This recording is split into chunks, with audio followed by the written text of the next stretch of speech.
What's up, guys? This is out here for the Team Fantasy Football League Commissioner Cody. I'm here with your Week 3 recap. What I'm going to do is I'm going to keep it short and sweet for you guys, kind of like how we did with the preview. I'm just going to give you the quick scores, records, who won, who lost. My quick thoughts.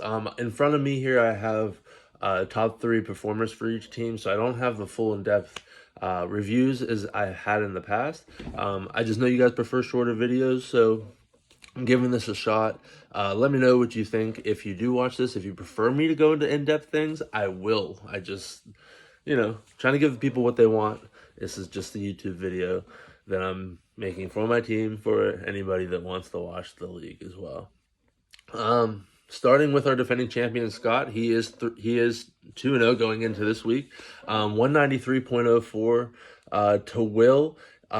He was 2-0 going into this week as well. Unfortunately, he had 184.33. They were, in my opinion, especially at this point, comparing the matchups, the best matchup of the week came down to Lamar Jackson, and he did disappoint this week. Even with Alvin Kamara's 49.2 points, Scott is able to overcome that. His team is stacked with Dak and Eckler and James Robinson, all putting up over 33 points, 34 and 44, respectively. But Will's team's fine. Will's team, 184.33 is a bad week. You know what I mean? Like, for everybody else, it's like 130, 150. You know what I mean? A bad week for Will's 184. So Will's not in bad shape at all. I, of course, was wrong again on betting in a Will game. Will, I don't know what to do about betting with or against you. Maybe I should bet against you so you can win, but I want you to lose, so I'm gonna keep riding the bandwagon. But in all seriousness, no, Scott is now 3-0. Will is 2-1. Hopefully, he can get things back on track to dominate the next opponent. Fortunately for Scott, he did avoid Lamar Jackson this week. Lucky you, Scott. Moving on, we'll move on to Dylan versus Craig. Brandon versus Craig. Reading ahead. Brandon versus Craig. Brandon was 0-2 going into this game. So was Craig. And Brandon ended up showing up this week. He decided to put Fitzmagic in. It's just set the tone for the week. He ended up going 197.86 to Craig's 140.49. Like I said, I can't see in-depth things as I did before. Just like I said, I'm trying something new. However, he just had more solid consistency on the higher point totals. His top 3 performers were Fitzpatrick, Roethlisberger, and Davis at 34.95 to 26.73 and 26.35. Whereas Craig's top 3 were Breeze, CEH, and McKinnon, and they were 35, 23, and 20. You know what I mean? It's just it's just a sizable difference there. Craig, hopefully things can start rolling for you here pretty soon. I haven't looked at next week's matchups or anything, but let me know if you're interested in any trades, man. I'm always willing to invest in this year. You can plan for next year if you like. But Brandon is now 1-2, and Craig is 0-3. Moving on to Phil versus Dylan. As I said, I was reading ahead. Phil goes into this matchup 1-1 as Dylan is 0-2. Phil dominates Dylan 219.8 to 152.05, bringing Phil to 2-1, and Dylan still winless with Craig at 0-3. As far as Phil goes, geez Louise. Patrick Mahomes, don't call him Pat. His mom doesn't like that. Patrick Mahomes, 58.1 points. Wow. Aaron Rodgers, his quarterback combos, oh my goodness. Excellent choices, Phil. And Keenan Allen, 31. It's just 219.8 points. Going into this week, I mean, obviously Mahomes was going to win in the matchup, but 58 points. Oh, he took my most points by 20. Oh, shit. Good shit, Phil. 2-1. Dylan, same thing I said about Craig, man. Let me know. I'm always interested in making a move here and there. Moving on to Kyle versus Gary. As surprised, but not surprised. Like, I kind of expected this, but because we kind of ragged on Kyle. Sorry, Kyle. Obviously, we were all wrong. But at the same time, I'm not surprised because Gary's just so up and down. You never know what you're going to get from Gary from week to week. And I knew he wasn't going to take Cam Akers out. Like, me and Brandon talked about on the way to our trip, and he left him in. I wonder if Gary pays attention. I challenge Gary to pay attention. He doesn't pay attention, I'm sure. But Kyle, Kyle, you fucker. You have the dumbest luck in the world. 172.94 to Gary's 162.58. I can't believe. I can't believe it. Kyle's 2-1. Can't believe it. Gary, unfortunately, is 0-5. Moving on to Cody's matchup against Eric, the second most important matchup of the week.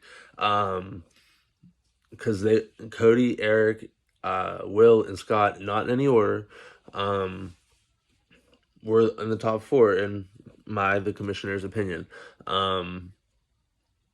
Eric didn't show up this week. I don't know why. Josh Allen showed up. But, like, his other 2 stars, like Tyreek Hill and Cam Newton, just 21.7 and 16.33. Like, I mean, Cody's team. Wow. 197.91 points to Eric's 131.27. Russell Wilson, Dangerous Wilson, 51.8 with Michael Gallup's 27.8 and DeAndre Hopkins 24.7. You better watch out, guys. You better watch out. Cody's team is pretty. He's warning you about the shark waters. Okay, they're dangerous. You better watch out. Swim at your own risk. The sharks weren't even out this week. They were out, but not in the pond, not in the ocean. It wasn't that dangerous, but it was. They're dangerous everywhere. Watch out. Eric. I don't know, man. I just hope that you call your guys up and be like, yo, what's up? You gonna show up next week? Because I think that we play each other again. Unfortunately, I didn't. As long as the divisions played each other twice, I didn't care what the schedule looked like. So unfortunately, I believe, because I always look at my schedule, I always believe that, I mean, not always believe, but I believe that I play Eric again. So call your boys up and let them know they need to show up next week, because I'm talking all that shit. I'll see you next week. Moving on to the third most important matchup, the battle for the 5 spot, which has been decided. Liam, I told you. Ohftt, I told you. You have to be consistent. Liam didn't have a player other than his kicker. Because I looked at the matchup. This matchup was intriguing to me. His kicker had 8 points. The other lowest point total on the rest of his team was 12 points. Everybody, it was Gardner Minshew, but everybody else had more than 12 points. Everybody else, I told you, he's a bucket for 10 to 15 points from everybody at a bare minimum. I'm telling you, watch out for Liam. Liam, you're in the 5 spot. Ohftt, you have some work to do. You fell down to 7. Only because you beat Brandon. That's a head-to-head matchup. Phil, you are in the 6th spot. I haven't decided the ranking of the top 4 yet. I'll let you know tomorrow the top 4 and the bottom 4. Yeah, the bottom 4 and the top 4. I'll let you know those tomorrow. But the middle 4 stands right now. Liam, Phil,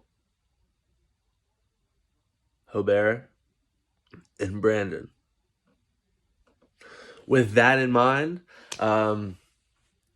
I kind of hijacked that. I wanted to get my rankings out there. I had the middle five together. I haven't looked at the rest of them, so I apologize. You know what? I'm not apologizing. I just haven't looked yet, and that's just, I'll get there tomorrow. But back to the matchup. Liam won 181, right in that sweet spot. I told you guys, 181 to 167.66. Just the consistency factor. You can't argue with it. Liam, I told you guys, watch out for Liam. He's going to slide in that top four spot if one of y'all lose to him. Or if one of y'all slip up and he's winning still. With his 181 to 190 to 177. Like, it doesn't matter. He's in that sweet spot all the time. Congratulations, Liam. You are 2-1. Hobert, while your team looks good on paper, I believe Chris Godwin's out for a little bit. Watch out. I guess that helps you make your decisions weekly. But you're 1-2, so good luck. With that being said, that's your week 3 recap. I'll see you guys tomorrow with our week 4 preview. Adios, amigos.